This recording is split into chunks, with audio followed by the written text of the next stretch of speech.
सम्राट अशोक महान अमर रहे, सम्राट अशोक महान अमर रहे, अमर रहे, अमर रहे। गाना लगा फैलाने में अहम भूमिका आप सभी लोगों का रहता है। जोरदार क्योंकि हम कार्यक्रम स्थल पर पहुंचे जा रहे हैं।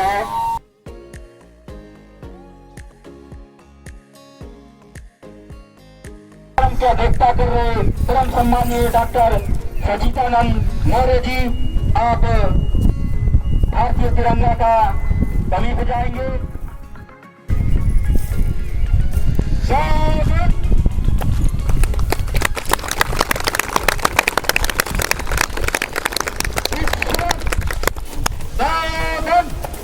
तिरंगे की सलामी दे।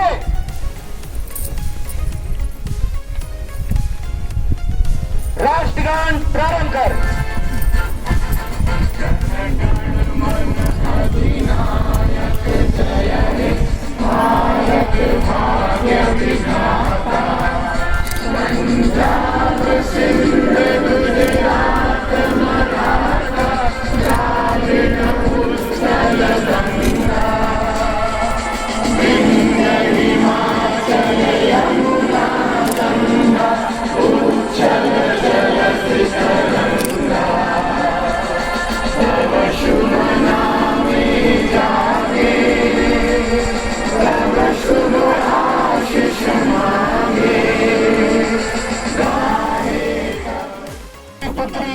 चारुमती और राजा गोपाल के वंशजों जी का यहाँ आगमन हुआ है, जो हमारे छत्तीसगढ़ वासियों के लिए बड़ी सौभाग्य की बात है। मैं मान्यवर से चाहूंगा कि वो आए और पंचशील झंडे का ध्वजारोहण करें।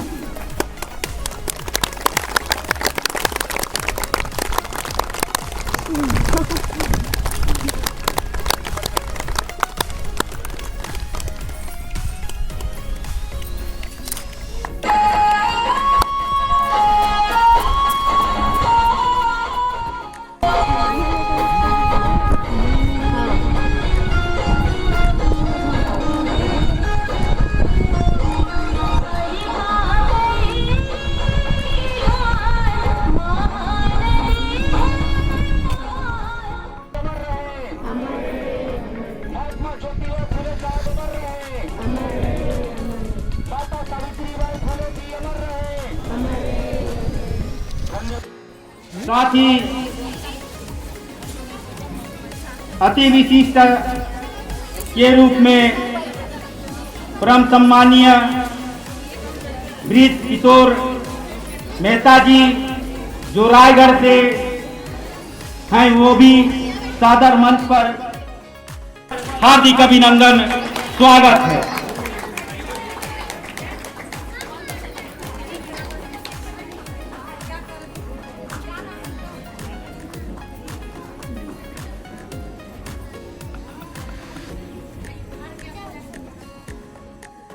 आज के कार्यक्रम के मुख्य अतिथि हैं, उनका मंच पर हार्दिक अभिनंदन स्वागत है। और उनके साथ उनकी धर्म पत्नी परम आदरणीय शोभा साक्य जी, आप भी मंच पर सादर आमंत्रित है।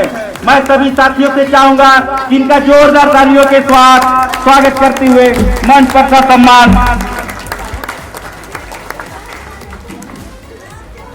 स्थान ग्रहण कराएंगे हमारे सम्राट अशोक क्लब के साथीगण।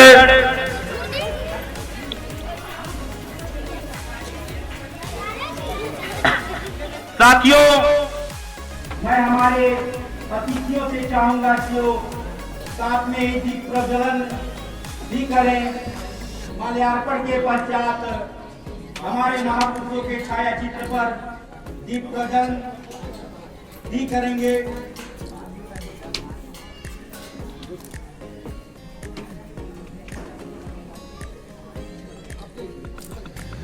साथियों, आज इस मंच गौतम बुद्ध की करुणा हो, गौतम बुद्ध की करुणा हो, गौतम बुद्ध की करुणा हो। माता सावित्रीबाई फुले जी अमर रहे, माता सावित्रीबाई फुले जी अमर रहे, माता सावित्रीबाई फुले जी अमर रहे।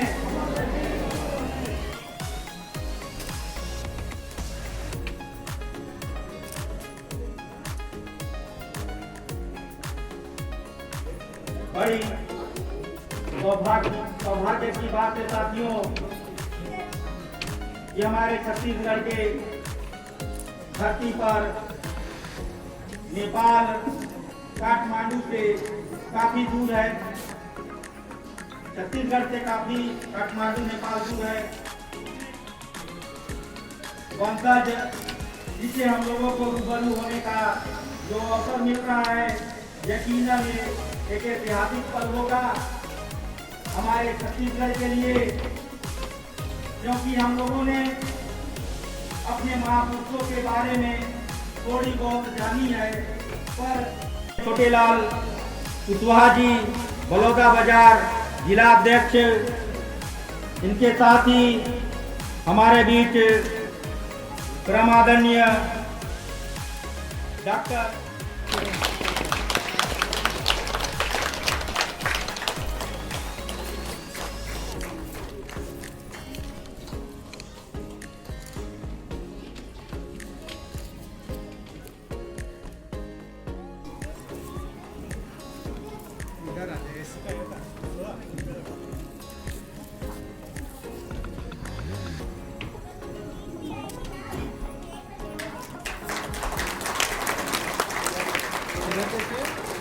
इधर थोड़ा इधर देखिए।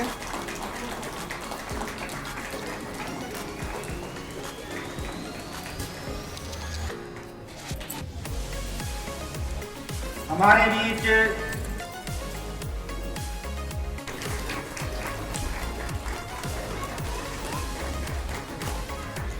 साथ ही हमारे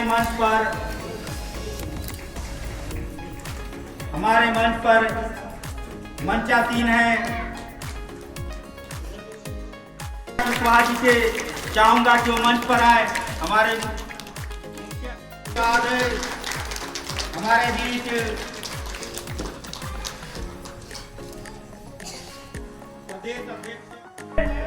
जिंदगी पहले ऐसी थी ही नहीं, कैसे गुजारा होगा हमारे बाप के बाप ने। मेरी बातें मत मानो, इनकी भी बातें मत मानो, मगर बात मानो जरा इतिहास का, बात मानो जरा इतिहास का। साथियों, काफी लंबे समय बाद आज हम लोग भारतवर्ष में स्वतंत्र रूप से हमारे महापुरुषों के जयंती विचारों को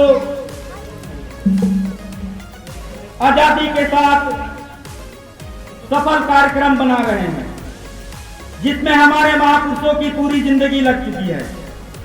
आज के प्रथम वक्ता के रूप में हमारे बीच उपस्थित हैं परम सम्मानीय डॉक्टर भोला। इतिहास है, ये संस्कृति है, यहीं से हम लोग पैदा हुए हैं।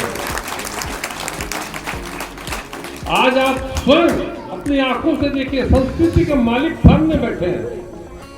ये वो संस्कृति के मालिक हैं। आज जो तिवर देव की हम बात करते हैं, तिवर देव बौद्ध विहार का ओपन करना, खोदना, वो भी सौभाग्य हमें ही मिला। हमारे छत्तीसगढ़ में तिवर देव बौद्ध विहार है। हमें तो बहुत बाद में पता चला कि सम्राट अशोक के पुत्र भी हैं और उनका नाम तिवर देव है, और वही तिवर देव के नाम से भी है। क्योंकि देखिए, बहुत सोच समझ के सोचिए आप लोग कि आज हम जिस जगह पे हैं, जैसे भी है, ऐसी हमारी दुर्दशा क्यों हुई? ठीक है, उस समय हमारा इतिहास बहुत क्रूर रहा है। अव्यवहारिक लोग हम पे राज किए हैं। लेकिन आप सोच के देखिए, सम्राट अशोक के हाथ में भी तलवार थी। एक आदमी और हुआ जिसके हाथ में भी तलवार थी। एक माताजी और हुई जिसके भी हाथ में तलवार थी। जानते हो तलवार कौन सी थी? सम्राट अशोक के पास लोहे की तलवार थी, लोहे की कलम थी, जिसने पत्थर के दिल में पूरे बुद्धिज्म को लिख दिया। आज भगवान बुद्ध जिंदा है, भगवान बुद्ध जिंदा है, वाइब्रेट होता है। आप जानते हैं, सिर्फ कोई छोटी मोटी जगह नहीं है। यहाँ 100 बौद्ध विहार है, 100 बौद्ध विहार। यह दक्षिण महाकौशल की राजधानी रही है। ये पूरा इलाका प्रसिंगित का है। यहाँ के जो राजा हुए महाशिवगुप्त, मैं तो बड़ा सौभाग्यशाली हूँ कि मौर्य साम्राज्य हमारे छत्तीसगढ़ में फिर से उदय हो गया। अपने आप को कभी छोटा न समझिए। हम लोग राजकुमार हैं, यहाँ के वंशज हैं, ये धरती हमारी है। आज धरती का स्वयं मालिक इस जगह पे आया है। हम तो बड़ा सौभाग्य समझते हैं कि आज तिवर देव स्वयं सामने साक्षात हो गए। कृपया सभी लोग थोड़ा शांति बनाए रखें, ध्यान से बात को सुनें, और ताकि मान सम्मान भी रहे और सभी चीज़ों को सबको पता चले। सभी को बहुत बहुत धन्यवाद। और हमारे सारे लोग बहुत जो है अनुशासित हैं, ऐसा मेरे को पूरा आशा है। और महिलाएं भी बिल्कुल थोड़ा सा ध्यान होकर सुने, बहुत अच्छी बात कर रही हैं। नेता नहीं हूँ और बहुत लच्छेदार बातें कभी नहीं कहूँगा, लेकिन मैं इतना जरूर कहूँगा कि आप लोग अपनी संस्कृति को बचाइए। अगर संस्कृति बचेगी तो हम बच्चों को कुछ दे पाएंगे। मकान दुकान से कुछ नहीं होता है। लोग कहते हैं ना, मेरा इतना पैसा है, इतना धन है, इतना, कोई किसी धन से कुछ नहीं होता है। आपके पास संस्कृति होना चाहिए। संस्कृति जिंदा है तो आप जिंदा रहेंगे। ये बहुत सौभाग्य हमारा भी है कि आज आप लोग सब शिवपुर के पावन धरती में आए हैं, और मुझे बड़ा सौभाग्य मिला कि आप सब उसके दर्शन करने मुझे मिले। मुझे 30 साल लगे इस प्रोजेक्ट को तैयार करने में। मैं भिलाई रहता हूँ, यहाँ नहीं रहता। यहाँ बौद्ध विहार बनाया, सम्राट अशोक का स्तंभ लगाया, बाबा साहब स्टैचू लगाया। मेरे पास करीब 5-7 एकड़ जमीन है। मैं सारी जमीन, सारा चीज समाज को दान कर दिया, और यह समाज बनते आर्य नागार्जुन सुरेश ससल जी को मैंने सौंप दिया। मैं सिर्फ देखरेख करता हूँ। और मैं आप सबसे निवेदन करूंगा कि हर व्यक्ति इस धरती को नमन करे और अपना समझे, अपनत्व की भावना से आए, क्योंकि ये आपकी संस्कृति है। हम तो बहुत खुश हैं कि आज हमारे वंशज यहाँ आए हैं। सौभाग्य देता हूँ, सबको धन्यवाद देता हूँ। साधुवाद। जय हिंद।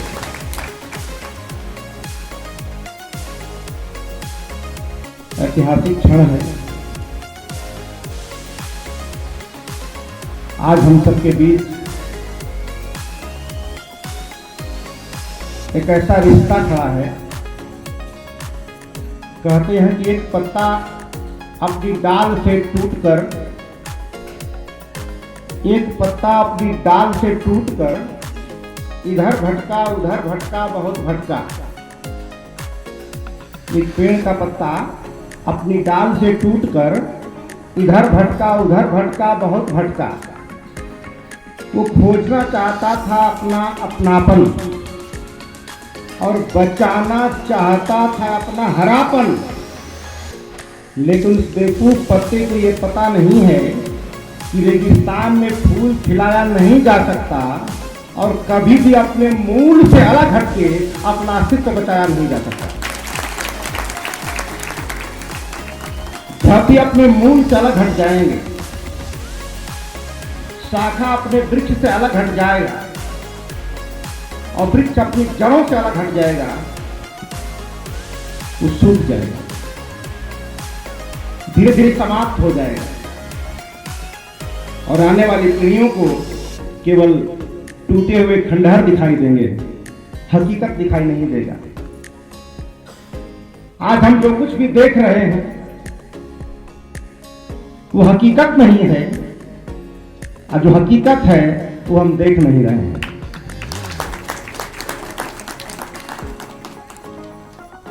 और हकीकत देखते देखते पहचानते पहचानते धीरे धीरे हम सभी लोगों को भी 28 साल लग गए और 28 साल लग गए हम लोगों को परमानंद जी के पास पहुंचने में। कभी हम लोग ललित पाटन और देव पाटन नाम की दो शहर को पढ़ाया करते थे जब नेपाल था ही नहीं, नेपाल शब्द ही नहीं था, नेपाल नाम ही नहीं था। तो केवल पढ़ाते थे कि ललित पाटन और देव पाटन दो शहर थे जिसको महान सम्राट अशोक ने बसाया था, उसी का नाम आज नेपाल है। जब यह पता चला कि महान सम्राट अशोक की बेटी चारुमती, जिनकी शादी नेपाल में हुई थी और उनके वंशज, उनके वारिस, उस संस्कृति के संवाहक आज भी नेपाल में हैं, तो इतनी खुशी हुई। और उससे भी थोड़ी खुशी तब हुई जब आप हमारे बीच में आए। तो आज मैं अपने पूरे संपूर्ण भारत की तरफ से और खासकर इस तिरपुर की धरती पर, जो बुद्ध की धरती है, अभी साहब जो हमारे आए थे मंच पर जो कह रहे थे पूरा जमीन हमारी है, आपका सैल्यूट करता हूं इनसे। और आज वो कह रहे थे कि उसके वारिस आए हैं, क्योंकि धन और संपत्ति के बहुत सारे वारिस मिल जाएंगे आपको, मुकदमा भी हो जाएगा उसके लिए, लेकिन विचारों के वारिस, संस्कृति के वारिस बड़ा कम मिलते हैं। तो आज हमारे भारतवर्ष में भगवान बुद्ध जमीन के अंदर दब गए हैं, जो खुदाई के बाहर निकलते हैं। लेकिन मैं नेपाल की धरती का नमन करता हूं और चारुमती के वंशजों का नमन करता हूं, और आज परमानंद और उनकी पूरी टीम से जुड़े नेपाल के लोगों का नमन करता हूं कि आज भी उस जमीन के ऊपर भगवान बुद्ध को रखे हुए हैं, खुदाई नहीं करना पड़ता है, सब वहां ऊपर दिखाई देते हैं। और आपके बीच उनकी जीवन संगिनी शोभा साक्ष्या जी आई है, आपका भी स्वागत करता हूं, अभिनंदन करता हूं। आज मंच की अध्यक्षता कर रहे जीवनदीप जी, आज हमारे विशिष्ट अतिथि के रूप में ब्रजकिशोर मेहता जी, राजेश्वर जी और नेपाल से हमारे साथी सभी लोग आए हुए हैं। आप सभी लोगों का अभिनंदन करता हूं, स्वागत करता हूं कि आप लोग यहाँ आए और हम लोगों का गौरव बढ़ा, हम लोगों का सबका सम्मान बढ़ा है। इसके लिए हम तहे दिल से आपकी कृतज्ञता व्यक्त करते हैं। आज जब श्रीपुर की धरती को मैं घूम रहा था, खासकर आज का जो मुख्य अवसर है सावित्रीबाई फुले का जन्मदिन है, जो हमारी चक्षुदाता है, जिन्होंने हमें नेत्र प्रदान किया है, वो विद्या की ज्योति जगाई है, जिसकी वजह से हमको सही गलत देखने और परखने का अवसर प्राप्त हुआ है। उसी नियत से, उसी नेत्र से, उसी आंखों से मैं घूम रहा था। आज सम्मानित अपने मुख्य अतिथि परमानंद जी के साथ था। जब टूटी फूटी मूर्तियों को जब मैं देख रहा था तो अंदर से बड़ा मन सिहर जा रहा है, ये सोच के कि जब टूटी पत्थर की मूर्तियों के साथ जब इतना बड़ा अत्याचार हुआ है तो जो उस जमाने में लोग जिंदा अनुयायी जो रहे होंगे उनका क्या हश्र हुआ होगा। जब पत्थर इतने खतरनाक उन्हें दिख रहे थे तो वो लोग कैसे रहे होंगे। तो निश्चित रूप से भगवान बुद्ध का जो विरोधी होगा वो मानवता का विरोधी होगा, वो इंसानियत का विरोधी होगा। अब बुद्ध को समाप्त करने वाले लोग वो इंसानियत के दुश्मन है, मानवता के दुश्मन है, जिन्होंने सारी आलिशान बुद्ध विहारों का जमींदोज किया है। और सम्राट अशोक के उस सोच को, उस क्षण को सलाम करता है। कहते हैं कि प्यार की पहली नजर को सलाम। पहली नजर जब लड़ी उसके बाद तमाशा शुरू हुआ। उसी तरह मैं उस सोच को, उस क्षण को सलाम करता हूं अशोक का, जिस क्षण वो सोच रहे थे कि हमको शिलालेख लिखवाना चाहिए, भगवान बुद्ध के विचारों की खुदाई करनी चाहिए। तो उन्होंने लोहे की कलम और पत्थरों के पन्ने का इस्तेमाल किया। और आज वो लोहे की कलम ना होती और पत्थर के पन्ने ना होते तो ये हजारों साल के आतताइयों के अत्याचार के बाद भी खंडहर ही सही कम से कम बचा हुआ तो है। तो आने तो ए प्लस बी का होल स्क्वायर से तो पूरा सवाल हल हो जाता है, लेकिन समझ में नहीं आया तो एक फार एप्पल बी फार बॉय हो जाएगा, कोई मतलब उसका नहीं है।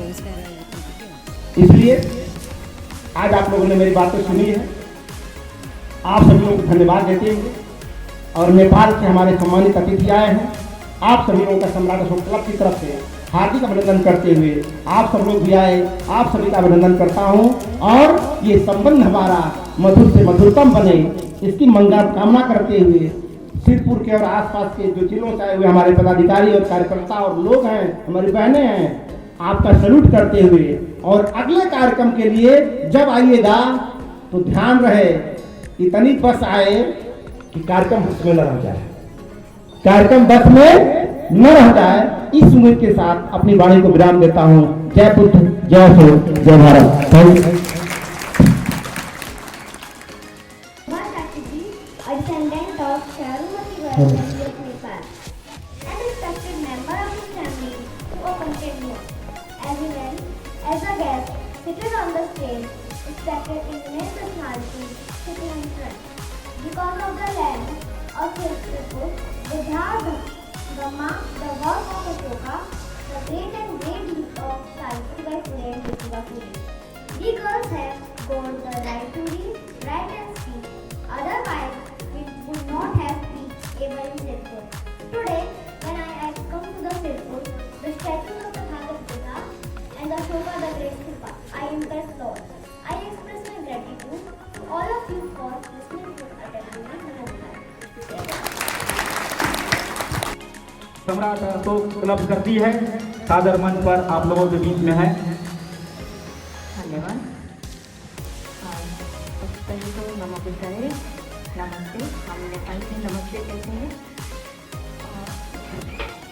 हमें बात कर लीजिए।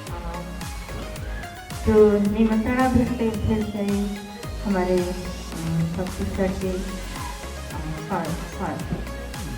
जीवनदीप सर ने, तो उसका निमंत्रण सुनते ही हमें यहाँ आने का मन हुआ, तो हम चले आए हमारे पतिदेव के साथ। सबसे पहले आज हम सावित्री बाई फुले के जन्मदिन मना रहे हैं। उसके उपलक्ष्य में आप सभी को जन्मदिन की शुभकामनाएं व्यक्त करना चाहती हूँ। सावित्री बाई फुले आप लोगों ने तो बहुत नाम सुना होगा उसका, उन्होंने किया हुआ बहुत सारे काम को आप लोगों ने सुना होगा।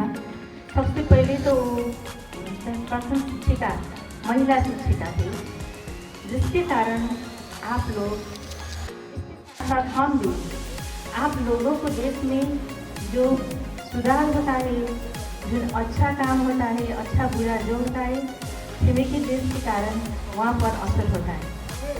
तो इसलिए जो अच्छे काम हो गए सावित्री बाई के कारण, उसके कारण हमारे देश की लेडीज जो महिलाओं ने उन्होंने भी शिक्षा ग्रहण करने के लिए सहज बन गया। तो सबसे पहले प्रथम शिक्षिका, उसके बाद जातीय भेदभाव झाप के लिए चुनौती दी उनको एक पंक्ति हमने याद किया है, जो जिसके घर में महिला शिक्षित होता है उसके घर में पूरे घर शिक्षित होते हैं।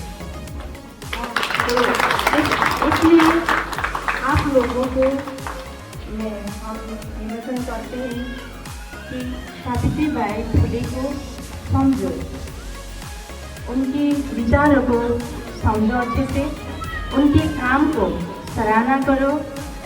उन्होंने जितना भी काम किया है, बहु विवाह है उसके लिए काम किया है, बाल विवाह उसको रोकने के प्रयत्न किया है, और बाल जो हत्या होती थे उसके लिए काम किया है, और वो एक समुदाय की नेता थी, बाल अधिकारों के पैरोकार थे। तो धार्मिक अंधविश्वास को चुनौती दी उन्होंने, स्वास्थ्य कार्यकर्ता थी, सामाजिक कार्यकर्ता थी, इतनी सारा काम किया उन्होंने। तो आप लोगों जो सकते हो, ये उस समय 1831 जनवरी 3 में उनकी जन्म हुआ, करीब 200 वर्ष होने लगे। उस समय उन्होंने निडर होकर एक क्रांति ज्योति बनकर, उनको क्रांति ज्योति भी बोलते थे, क्रांति ज्योति बनकर उन्होंने जो डट कर समाज के लिए जो योगदान दिया है, जो जितना भी योगदान दिया है, आप भी उन इतने योगदान के जो हम कर सकते हैं वो करो। क्या बात, 1 करो 2 करो, उन्होंने 15-20 काम किया है। तो इतना तो हम कर सकते, उस समय वो कर सकते थे तो हम भी कर सकते हैं, हम भी महिला है नहीं। तो आप हम पुरुष साथी को भी बोलते हैं, आप भी अपनी महिला के पीछे ज्योतिबाई फुले बन के रहो, साथ दो महिला को। जो ज्योतिबाई फुले अपने वाइफ की, अपनी पत्नी की साथ दिया उन्होंने, डट के शिक्षा दी उन्होंने, उसको पढ़ने की इच्छा हो रही थी, ज्योतिबाई फुले ने उनको सराहाया, शिक्षा दिया उन्होंने, परिवार के खिलाफ गया, जाके उन्होंने शिक्षा दी उसको। तो हमने भी हमारी बच्चियों को, आपको तो सरकार ने ही बोला है बच्ची पढ़ाओ बच्ची बचाओ, नहीं, ये भी याद रखना चाहिए। हम बोलते हैं हम बच्ची को अपना संतान ही नहीं मानते, बच्ची तो पढ़ाई घर जाती है, इसको क्या पढ़ाना लिखाना, ऐसा बोलते हैं। ऐसा मत करो। जब आप अपनी बच्ची को शिक्षा देते हो तो शिक्षा लेके उस घर में जाती है तो उस परिवार को शिक्षित करती है, आने वाली पीढ़ी को शिक्षित करती है। तो आने वाली पीढ़ी आप स्वतंत्र होकर अपनी पहचान बना के रह सकती है।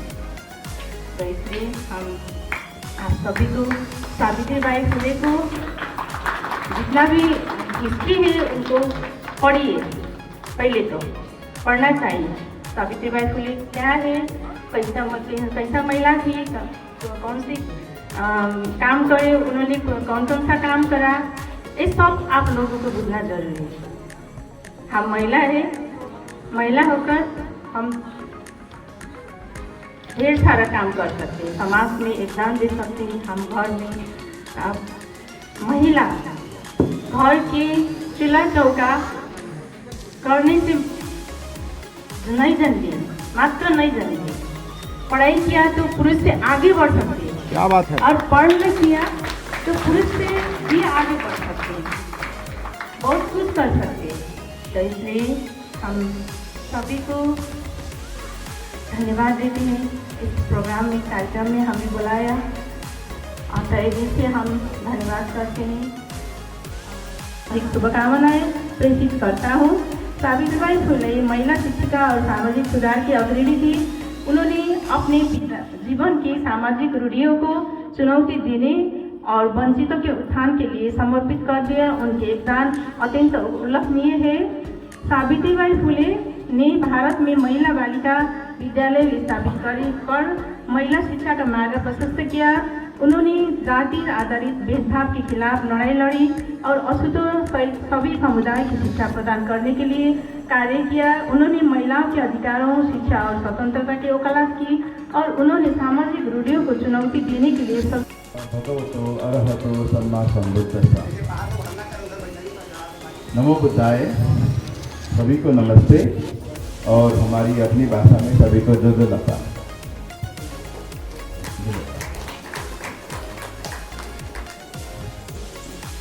आज के इस राष्ट्रमाता सावित्रीबाई फुले की जन्म तिथि पर जो कार्यक्रम आयोजना हुआ है, वैश्विक शांति तथा शिक्षा दिवस, इस कार्यक्रम के अध्यक्ष महोदय और पंच में आसीन दिग्गज जन सभी को नमन करते हुए और यहाँ उपस्थित सभी महिला माता पिता माता बहनें और भाई बहनें जो भी यहाँ आए हैं सभी को मैं अपनी तरफ से नमन करता हूँ। नमस्ते, नमो बुद्धाय। और मैं अपना बहुत कुछ बोलने के लिए सोच रहा था, लेकिन समय के अभाव के कारण मैं अपनी बात थोड़ी ही शब्दों में रखे जाने के प्रयास कर रहा हूँ। सबसे पहले तो मैं जिस बिहार साबरमती बिहार का प्रतिनिधित्व करते हुए यहाँ आया हूँ, हमारी वहाँ के बिहार के रिवाज के अनुसार, वहाँ के नियम के अनुसार साबरमती बिहार अशोक सम्राट की पुत्री साबरमती और उनके पति शाक्य राजकुमार जो आप लोग ने जो हमको यहाँ इतने सम्मान के साथ बुलाया, हम लोग को स्वागत किया, हमारे इतना सम्मान दिया, इसके लिए हम तहे दिल से हमारे संपूर्ण बिहार के सदस्यों के तरफ से धन्यवाद देते हैं। और आप लोग को जानकारी देना चाहता हूँ, जैसे आप लोग यहीं आज सुबह ही हम लोग यहाँ विभिन्न बिहारों का भ्रमण कर रहे थे जीवनदीप जी और सच्चिदानंद मौर्य जी के साथ। तो यहाँ एक बिहार जिला तिवर बिहार, और जैसे पता चला तिवर एक अशोक सम्राट के एक बेटे का नाम था, नाम तो सुना था, लेकिन यहाँ बिहार के उनके नाम में शायद उन्हीं के नाम में है ये बिहार, तो हमें बहुत गर्व हुआ।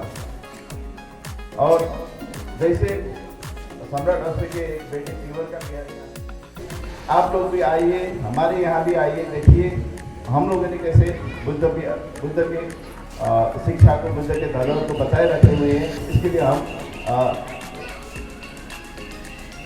जीवनदीप जी तो आ चुके हैं एक दो बार, लेकिन मैं अब राष्ट्रीय प्रवक्ता जी को भी न्योता देना चाहता हूँ। आप भी आइए और देखिए वहाँ का हमारा भी अवस्था देखिए। हम लोग भी बहुत अच्छी अवस्था में तो नहीं है, लेकिन यहाँ का हालत देख के तो हमको बहुत दुख हुआ।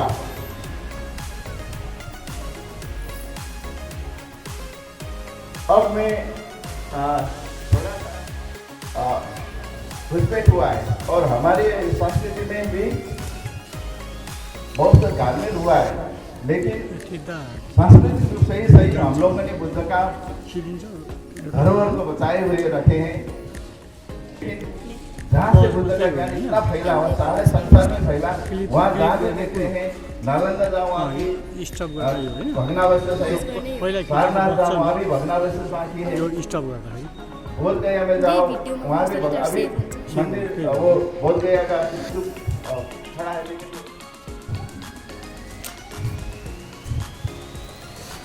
नेपाल में आएंगे तो आप लोग अभी तो 500 से बहुत बिहार अभी तक जिंदा है, सभी में हम लोग हम जैसे बहुत से साक्षी और बौद्ध लोग अभी भी वहाँ कार्यरत हैं। हम लोगों ने किसी भी बिहार को ऐसे नष्ट भ्रष्ट होने नहीं दिया, लेकिन यहाँ हम देखते हैं सभी बिहार जमीन के अंदर है, अभी खुदाई के बाद ही ऊपर आ रहे हैं। और जो बुद्ध का आसन होना चाहिए था वो आसन 1-1.5 फीट नीचे दबा हुआ है, बुद्ध का शरीर भी दिखने में मुश्किल हो रहा है यहाँ, तो हमें बहुत तकलीफ हुआ वो देखकर। लेकिन हमने 2300 वर्षों से 2600 वर्षों से नेपाल में बुद्ध के धर्म को, बुद्ध की शिक्षा को मरने नहीं दिया। उसके लिए हमने कुछ व्यवस्था किया है, उसको हम लोग गोष्ठी प्रणाली करते हैं, गति प्रणाली करते हैं। और उसी गति प्रणाली के अंतर्गत एक बिहार में साखियों का एक परिवार रहता है जो उसका देखभाल करता है।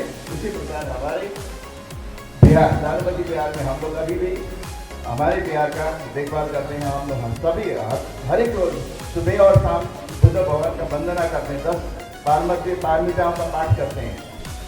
हमें क्या नहीं, हमें भी कभी कभी दिवाली होता है, क्योंकि कितने सालों के नाम जीवनदीप जी ने शायद सचिनाथ जी ने बताया, उज्जैन एक बेटे का नाम था,